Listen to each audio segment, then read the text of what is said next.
G'day, it's Mark here at Combi Life. We're actually at the Oldtimer collection here in Hannover, in the old dealership. And here's the original Nachgebaute rebuilt Plattenwagen, where the ideas basically come from, with the engine at the back, the driver at the back, put the goods on the front that was used in the factories. That's what Ben Pon, the first importer, saw.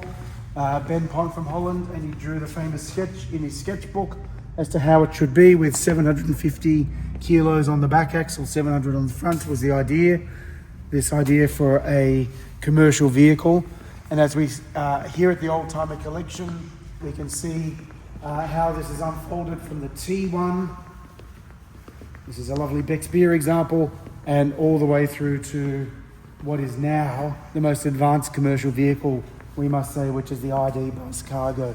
So join us on this little tour as we look through the Oldtimer collection. So here we can see a 65 panel van. On the other side we have one of the very last 1992 diesel T3, it says here, although it has the older grille on it. We have a 2005 Combi here set up with this is from the high roof, from the Brazilian models, as a rentable ice cream van, so for your corporate event. Here's the Lego vehicle, 400,000 blocks, block on block, stone on stone, brick on brick, as they say. And there is absolutely no glue involved here. Quite fragile, quite difficult to move. It rolls backwards and forwards, but needs special rollers to move it sideways. Here we have one of the coffee bars that you can rent as well, a T1 Picture, or the single cab. And here's the cutaway model used for the apprentices and for training purposes. It says 79 here. It's one of the first early prototypes of the original diesel in caravel mode, with all of the internals cut away. So really interesting cutaway model to see here at the Oldtimer collection. This is the main hall and main showroom. We're about to now go into the secret hall and see the actual collection. We've just entered into the hall and we are immediately confronted by one of the really oldest panel vans found at Lake Constance in the very south of Germany, in a garage underground. And this one has been through water. You can see the different levels of water here, but it is really one of the oldest ones out there, 1951, and is now under decision whether to restore this one or not. But if we have a look around here, we're about to see some amazing Oldtimer vehicles here. Here we can see, in amongst all of the heritage, some origins of new heritage. So here we are seeing what would really be the first hint of the later ID Buzz. It's the show car from the Geneva Salon, the motor show in Geneva 2001. We can start to see the shape forming up of the idea or the vision to sort of reinvent that original Combi. This particular one, the overall length is still under 5 meters, 2 meters tall, 1.9 tall, 1.9 wide, 3,000 millimeter wheelbase.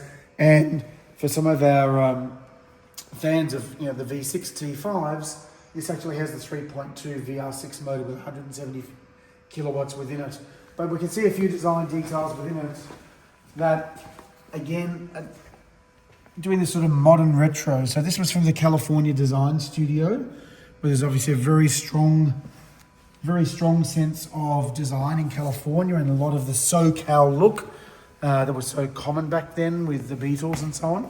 But as we look down this way, we'll start to see the sort of desire from Volkswagen Design Studios to, it's another show car here. It's undated, this particular one. But again, we're starting to see a little bit of this ID Buzz look here, this short nose, big dashboard to work with the way the drivetrains will work, and a very modern interior here. There's even an iPad on the central console there for the screen in between the two front seats.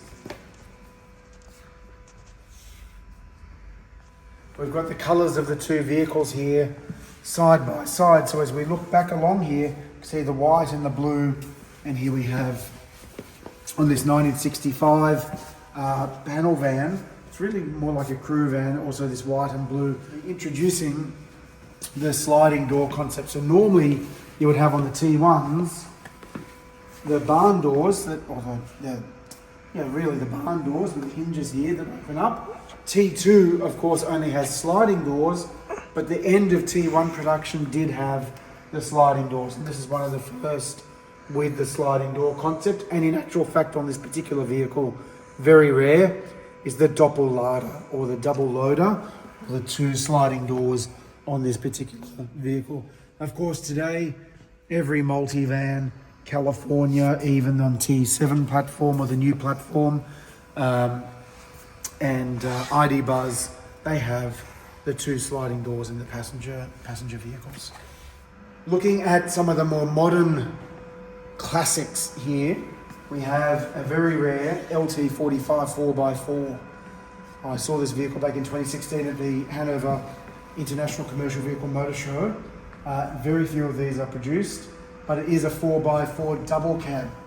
We saw some of these vehicles being operated in the Paris-Dakar rallies by people like Peter Seikel. Peter Seikel has one in his hall, but here next to it is Peter Seikel's T5 Extreme. You can see these incredible hubs on the front. They are representing the portal axles.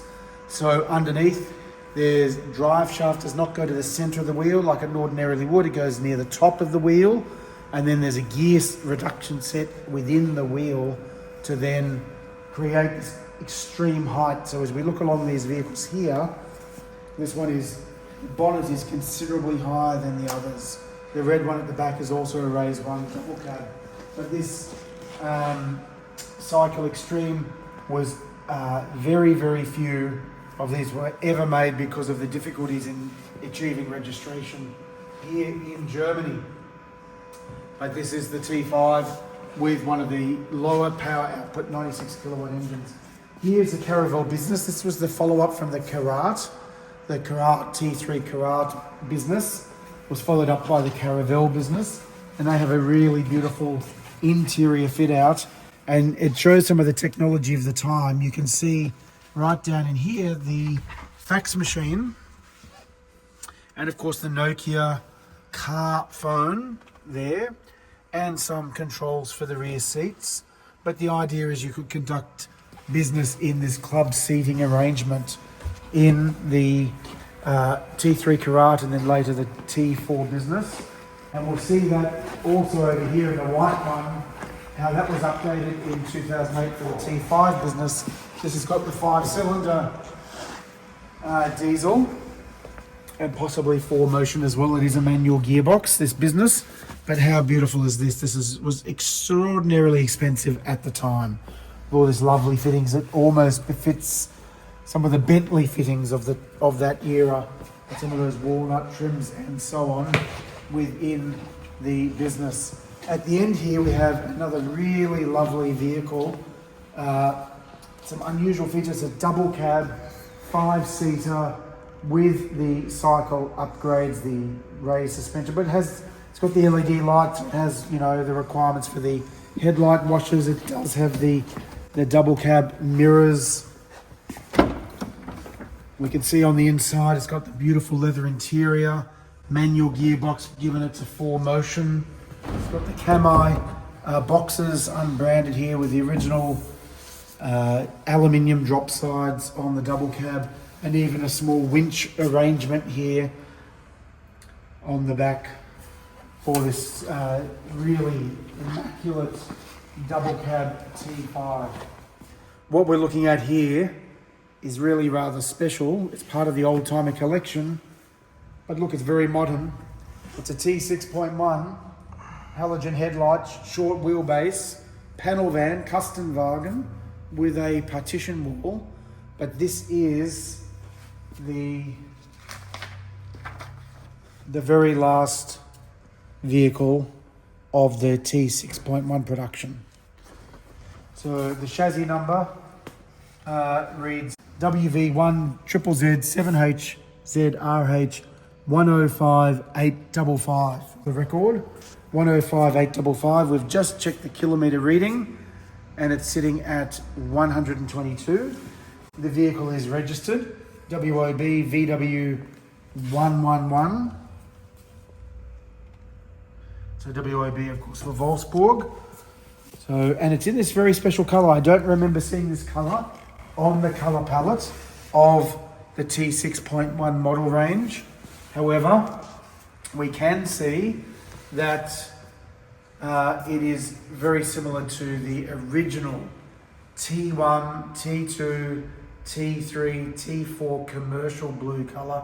I don't know the history, nor does our host today know the history of if this was a special color done just for the very last T6.1 out of Hannover. Has a few nice features, got a nice trim that we didn't see in Australia. It's a very nice trim on the inside. Has heated seats. Has a very basic steering wheel. Normally we would see steering wheels in Australia with steering wheel controls, basic steering wheel. But really, really great to see this car as part of the Oldtimer collection. We've found here at the Oldtimer the last T6.1 California according to the production planning. Is an Ascot Grey, single tone, ocean. It has, so it's a top of the line California. Has the original Volkswagen 4 bike rack on the back as part of its final configuration. We can see as per normal with the ocean, has the external hookup, the water tank filling, but there is a little placard pasted on the inside here with tape. That's all, folks. Last T6.1 according to the plan. You can see here, it's got a really very beautiful interior. We didn't see these seats in Australia, but it does have the lovely grey velour seats, full complemented configuration, of course, with it'll have electric roof in the overhead panel there. It's got the Discover Media Pro digital cockpit, all of the safety features. I'm sure every possible option is on here indeed, with the electric elevating roof, diesel heaters and so on. And we can see here the chassis number ends in 105620. 105620 is the last chassis number according to the planning, and it says here on the placard, let's to California, last California from the platform T6.1. It says a continuation has continued on the multivan basis, and we'll see here just down there, white and blue, is a California on the multivan basis. What we can see just here is T5 GP, sometimes what we call T5.1, California Beach Camper. We did see a Combi Beach come to Australia with this exact color, but this is the T5.1, and they, at this point, always came with an elevating roof. So this will have, you'll see, of course, no sliding door. That didn't get introduced till T6.1, so no sliding door on the left-hand side. But this would be one of the very early California Beach. It says the number of seats is 7 inside here with the multi-van style track system. So that is California Beach, beginning of production. Last T6.1 over there in the Ascot Grey, and of course the new multi-van basis of California. That's an ocean, in fact, about to head off to Goodwood, we understand. There's so many special vehicles in this museum, it's just almost overwhelming. We look around us, there's T2s, T1s, there's T4s here, but this one here is just particularly special. One of the up to 15, there's approximately 15 including prototypes, some people said 11, Porsche B32s. The Porsche B32 is exceedingly rare. It does have a Volkswagen badge on the front, but it does have, as you'll see here, the Porsche steering wheel, a Porsche tachometer there. It has the full Karat fit out on the inside as a luxury 6-seater. I've seen 2 other B32s back in Holland, including the Westphalia camper and the white executive style. We're going to do a cold start on this, and you can enjoy looking at the cold start of this particular vehicle. You can even see here the window glass is a Porsche logo on the window glass here. It had its own manual, the B32 handbook, for such a small production run. They were built to support the Paris-Dakar Rally as vehicles that could keep up with the 911s that were out to win the Paris-Dakar Rally.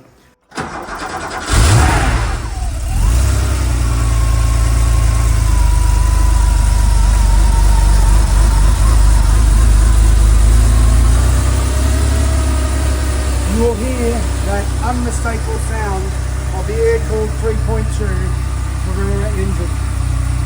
That was a brilliant and perfect cold start from this, what is 40 years old, V32.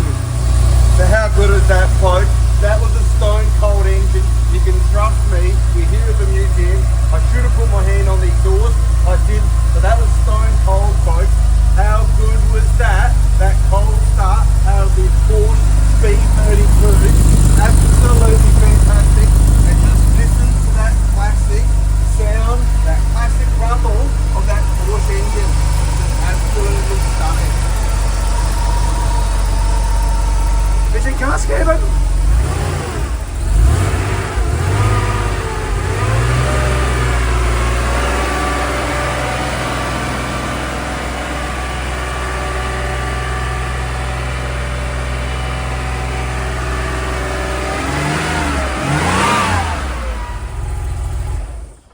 Couple of other very significant vehicles here that are the last of the T3 production. It's not a limited last edition, but it is a synchro. So production moved from Hannover, where we are now, down to Graz, Austria, at the Steyr-Daimler Puch factory, now Magna Steyr today. And this is a 92 GL Synchro. But what's interesting on this particular vehicle is it does have the Oettinger 2.5 upgrade. Another little bit of interesting recent history on this vehicle is it was the support vehicle for the 3 ID Buzz GTXs that did that full circumnavigation of the Baltic Sea. Another last edition here, as we passed Pete Townsend from the Who's vehicle there, is this absolute very last of the T2s. We know T2 production Sun 68, it finished in 2013, we can see here. And this one is number 1200 of 1200. So number 1, the first of the last, number 1 of 1200 is in the museum in Wolfsburg, about 45 minutes away. And this is the last of the last, number 1200. They only plan to make 600, but the demand was so strong for this that they actually made 1200, just as a 2013 T2. Just remarkable to see such a big variety. When we walked in, we saw that old 51 model. We've seen the very first 1950, the oldest one here, 1950, and we see a 2013. We've also seen that 2024 blue T6.1, and we've seen the 2024 last produced California as well. If you ever have a chance to come to Hannover and check out this Oldtimer collection, do get in touch. And also for more of this combi content, don't forget to like and subscribe, click the bell, and hopefully we can bring you some pretty interesting content going forward. Thanks for watching.